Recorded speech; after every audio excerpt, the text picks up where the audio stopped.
All right, everyone, how's it going? Hopefully, you had a great week in fantasy. I went 15-4. I know that's starting to get a little bit boomer busty. Hopefully, some of the players start to even out a little bit. So let's just go ahead and jump into a few things. To alcohol, the cause of and solution to all of life's problems. I was one of the first people to call it. Michael Wilson of the Cardinals. As I said in our sleeper video, he's the only wide receiver over 5 feet tall on that team. So he's going to be gobbling up the TDs, and it's finally starting to pay off. So if you haven't yet, look at Mr. Michael Wilson of the Cardinals. Also, I finally got some defenses right for you guys. Sorry about the earlier ones, but I got Denver right, coming through with 13 points. Got the Chargers right, coming through with 14 points. Let's get some shout outs. Jacob being in early on CJ Stroud, and also saying that Josh Palmer should be your number one wide receiver target to pick up.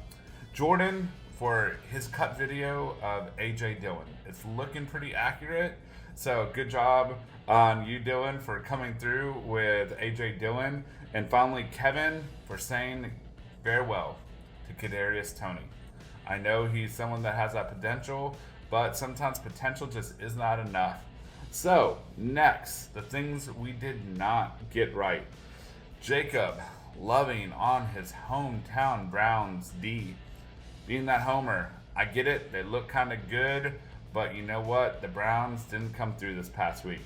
Me saying goodbye to Khalil Herbert. What did he do? He dropped 20 points. So, it came back to bite me a little bit. I think that it's one of those where maybe you just roster the Bears running backs. You don't really start them because it's just going to be whatever flavor. But if they turn the corner and it is Khalil for the rest of the season, good for those that ignored me. And finally, VAR in football, soccer, screwing my team, Liverpool. Man, I know that Jordan's going to talk about that later. But for now, let's get into it, and Kevin's going to take it away with his studs and duds of the week. Because I'm a stud. I'm ballsy. I don't take no from anyone. I smoke my stogie anywhere I want. I don't have to find a hideout place like you. Welcome to this week's Studs and Duds. I'm going to jump right in. At quarterback, our top stud of the week, Josh Allen with 45 points, 5 total touchdowns. Justin Fields with 36 points, Anthony Richardson with 34 points, and Lamar Jackson with 32 points. What do all 4 of these quarterbacks have in common? That's right, you guessed it. They all rushed for a touchdown. There's a reason why rushing quarterbacks go early in fantasy. It's because they have extremely high floors and high ceilings. If you had one of these guys in your lineup, you probably won this week, or at least put up a lot of points. At the running back position, the top running back on the year, Christian McCaffrey, with 49 points in PPR. Unreal. These big performances keep happening from running backs and receivers. Our next best running back stud of the week, Dave Montgomery on Thursday Night Football with 34 points. Well done, Montgomery. I think you're solidifying yourself as a back-end RB1 or high-end RB2. If you got him in your draft, you're probably very happy. At the wide receiver position, A.J. Brown leads the way with 39 points, followed closely by Stephon Diggs with 36 points, as well as Nico Collins with 36 points as well. And our last wide receiver, stud of the week, Puka Nacua, my new favorite wide receiver, number 17 for my favorite beloved LA Rams with 31 points. This guy's the real deal, and you're going to see if Cooper Kupp comes back, Nacua will still be fantasy relevant and be putting up similar, if not better, numbers than Kupp. You heard it here first. Watch and see. At the tight end position, Cole Kmet leads the way this week with 28 points, followed by Mark Andrews with 25 points. Well done, Cole Kmet. Justin Fields and the Bears finally came to life, only to blow a 21-point lead. Go Bears, my second favorite team. It hurts being a Bears fan. I know a lot of you out there watching this feel that pain, but it's a curse we have to live with. At least they can be fantasy relevant for us. We do have a defensive stud of the week, the Cowboys with 31 points. If you had the Cowboys You probably got the W this week. And Jake Elliott at the kicker position with 19 points. Not bad, Jake Elliott. Those are your studs of the week.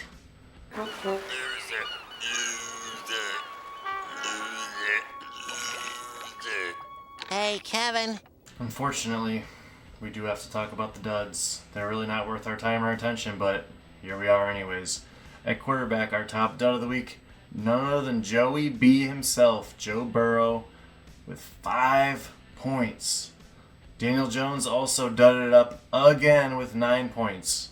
I told you last week to drop Daniel Jones. If you didn't listen to me, you need to listen now. Drop Daniel Jones. At running back, Aaron Jones, Dalvin Cook, and Tyler Algier all put up 2 points. What is going on with these running backs?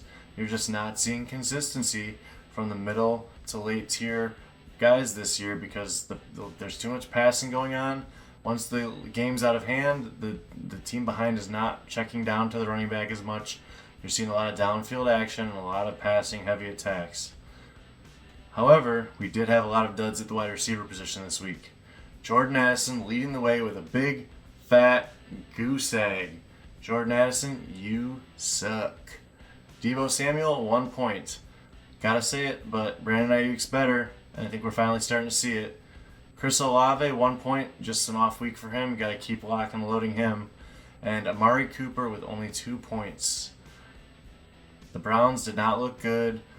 I know they had the backup quarterback in most of that game, but Browns are looking really bad for fantasy. You probably can't safely start a single Cleveland Brown moving forward. At tight end, TJ Hawkinson. Unfortunately, at the tight end position, you are going to have some highs and lows with just about everyone, and Hawkinson only put up 4 points this week. As well as Kyle Pitts, only 4 points. Not going to cut it, Kyle Pitts. You're creeping closer and closer to that breaking point, my man. Dallas Goedert and Darren Waller, also early round tight end selections, only put up 5 points for you. So this was a week where the early round tight end hurt you. The rushing quarterback helped you. If you had CMC, congratulations. And if you had AJ Brown, congratulations. Those are your duds of the week. 10. 10 ought to do it, don't you think? You think we need one more? You think we need one more? All right, we'll get one more. What's up, guys? My name is Jacob Listowski with the Degenerate Gambling Life, and on this episode, I'm going to be talking about the best waiver wire pickups of the week. I'm putting in the last call on CJ Stroud. We said it last week, and we'll say it again. He's a guy that you want at the QB position. He's still available in 52% of leagues, and he's been on an absolute tear the last 3 weeks, averaging over 320 yards and 2 touchdowns per game. Josh Jacobs is another guy to give a look to on the waiver wire. He's available in 95% of leagues. And over the last 3 weeks, he's averaged 21.9 fantasy points per game in standard leagues with 2 top 10 finishes at the QB position. At running back, I like Jaleel McLaughlin, who is available in 96% of leagues. Last week, he finished as the running back 10 and showcased his ability as a runner and a receiver. He looks shifty and explosive as a runner, and even though he has a small frame, he also showed some ability to break tackles. He looks pretty dynamic as a player, and I actually think that he could give Javonte Williams a run for his money in the Denver backfield. So definitely be looking at him as a priority pickup this week, especially if Javonte Williams misses extended time.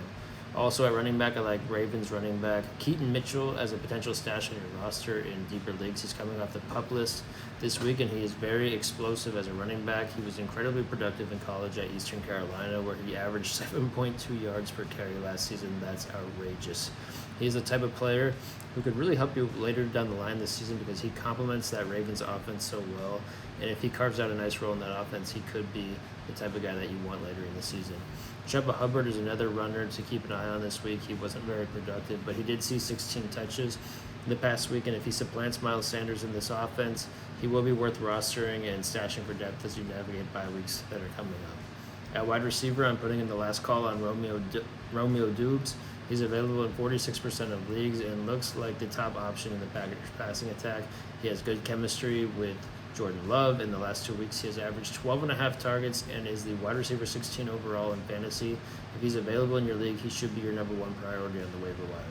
Michael Wilson should be another player you look to target at the wide receiver position. The Cardinals wide receiver made the most of his 7 targets this week, converting all of them into catches on way to a 2-touchdown game. Definitely look to add him this week if he's available in your league, as he is in 95% of leagues. Tyler Boyd should see increased usage if T. Higgins misses time, and should be on your radar this week as well. He saw 7 targets and is definitely a guy you want to stash away, especially in BPR leagues. Michael Gallup is also available in 80% of leagues and has been quietly productive in the last 2 weeks. Over the last 2 weeks, he's had 11 catches and 152 yards on 13 targets.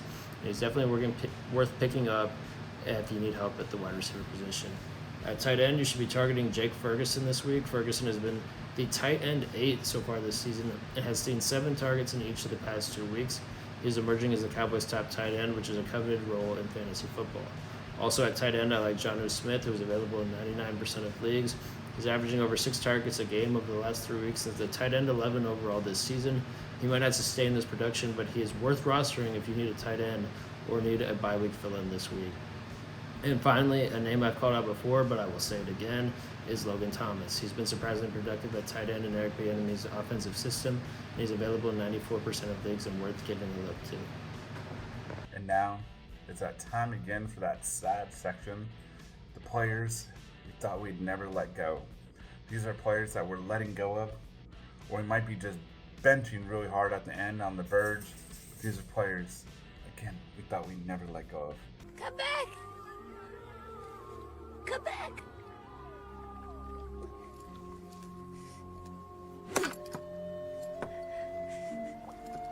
I'll never let go. I promise.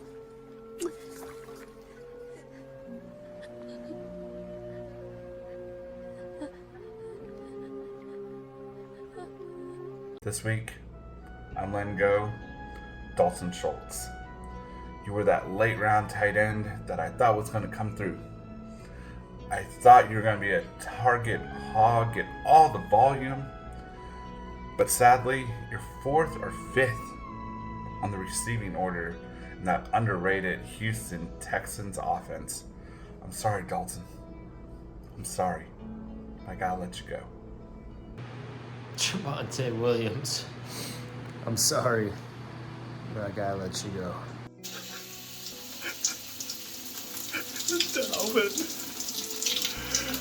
Dalvin, I thought you could do it, man. I thought you would be the savior for my fantasy team. But you didn't. You can't.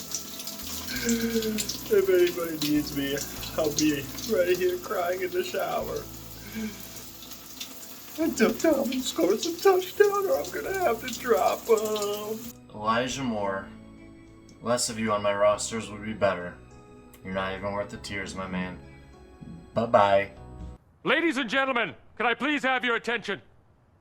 I've just been handed an urgent and horrifying news story.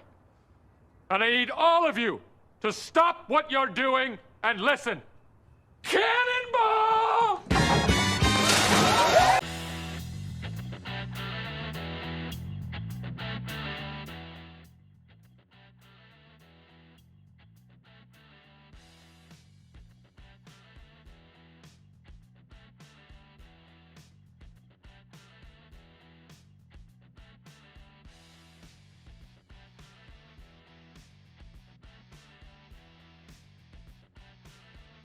I'll be doing the defenses to stream for week 5. Gotta apologize into it earlier. We're doing the homework for you. Make yourself a drink if you haven't already. I'm having a little Jack Daniels and lemonade for a whiskey lemon. It's pretty good, man. Someone told me about it, tried it, not too bad. But anyways, if you haven't yet, make yourself a drink. And now let's jump into those defenses you can stream for week 5. So hopefully the trend keeps rolling where I come up with some good defenses. Number 1, we got the Lions versus Carolina. Young has not looked that good, even though he is the number 1 pick at quarterback. So I think the Lions, hopefully they can come up, bite some kneecaps off on defense and come through for you. Next, we're going to have Washington at the Bears. I think the Bears will regress a little bit. Washington's got that tough defensive line. They actually hung in there for a little bit with even the Eagles. So I think Washington can be a team that you stream. The Ravens, definitely, against the shorthanded Steelers. Kenny he should be out. So they're going to be rolling with Mitch at QB. So the Ravens, they should be pretty good. And then this week for your desperation pick, I'm going to go with the Cardinals against a banged up and reeling Bengals. So that can be your desperation pick if you need a defense. You got nowhere else to go. Next, I just want to mention that I will be doing fantasy basketball. It'll be starting pretty soon. I'll say baseball. That's over. But yeah, fantasy basketball. So I'll be doing that talk with you guys. And that should be starting here within the month. Look forward to those talks with you guys. I didn't think I'd ever need to tell you this, but I would be a bad parent if I didn't. Soccer was invented by European ladies to keep them busy while their husbands did the cooking. Why do you have to hate what you don't understand? I don't hate you, Bobby. I meant soccer. Oh, yeah, I hate soccer, yes. If for some reason you already forgot, I'm Jordan. We're back with the added minutes on the Degenerate Gambling Life. But before we get into the whole meat and potatoes, I want to say I'm a little disappointed that nobody commented any soccer players they thought might make a good NFL kicker. All the Liverpool talk going on in the comments and no mention of Allison or maybe former baller Stevie G, you guys are letting me down. But let's get into what I really want to talk about. This might take up all of our added minutes today. 3 letters. Can you guess it? VAR. Video Assistant Referee. For those non-soccer fans or new to the sport, it's basically like a video review in the NFL, but managers can't decide when to challenge, when or what to challenge. All possible incidents are looked at by the VAR booth. I was a big believer in VAR when they first implemented it in the Premier League a few years back, and sure, it was often slowing the flow and momentum of the game down, and maybe sometimes took the emotion out of the game after goals, but it seemed to be getting calls correct. The more games pass, more VAR controversy. Do the lines they're drawing for offsides really reflect where the players are? Are they providing enough angles to get handballs called, possible red card tackle challenges correct? So there was always this wonder if there's still human error behind VAR. Well, we don't have to guess anymore because there's definitely still human errors involved. In the Liverpool-Tottenham game, we saw VAR come into play midway through the first half and got the call correct. Jones made a tackle, and while a little unfortunate, his studs came over the ball, striking the opposing player's ankles. So the Reds, now they're a man down. That's when the big blunder comes in the game. Mohamed Salah played Luis Diaz through on goal, and Diaz slotted it home. It was close in the live action, and the linesman flagged for offsides. No big deal, right? These happen. This is what VAR's here for. Well, VAR appeared to never intervene. This cannot happen. During the broadcast, a still photo from the offsides was displayed on the screen, and it looked like Diaz was clearly onside. How was this not looked at or awarded a goal? This is what VAR was brought in to fix. The game is fast, and the head referees and linesmen sometimes get the calls wrong. But why is VAR getting it wrong? Liverpool down a man, should have been a goal up. Instead, 2 minutes later, they find themselves on the wrong side of the momentum. They find themselves a goal down, mountain to climb. Us fans of the game are owed more. We are owed correct calls. If you're going to make these breaks in the game to get calls correct, then every call must be made correct. This wasn't even debatable. It was clear onsides. You could clearly see, you could draw your own line if you want to see that he's clearly onsides. Liverpool went on to tie it back up and almost held on for a huge draw away to Tottenham until an own goal in the dying minutes saw Matip swipe a leg trying to clear across, only to see the ball slam into the back of his own net. Liverpool fans and fans of the game have every right to be furious, and the league, PGMOL, and everyone involved with VAR owe answers for how this could happen. This was the added minutes, and I hope you're as pissed off as I am.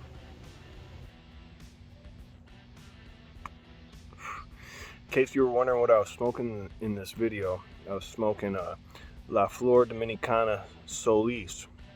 This is a newer cigar. It came out end of last year, I think in November, and it is a probably, I'd say, about a medium to full bodied cigar. This is the little brother to their release from a few years ago, the La Flor Dominicana La Nox. This was actually developed by Lito Gomez Jr., who is Tony Gomez's little brother. Tony Gomez is the one who developed the Lennox. So this is his little brother's cigar. Wonderful cigar. If you see it out, I definitely suggest picking one up. I got this one when I was in Puerto Rico earlier this year, but I know they have them at pretty much any brick and mortar. You could probably get them just about anywhere online too if this was something you were looking to get. They're run about $13, $14, but I definitely suggest picking this one up.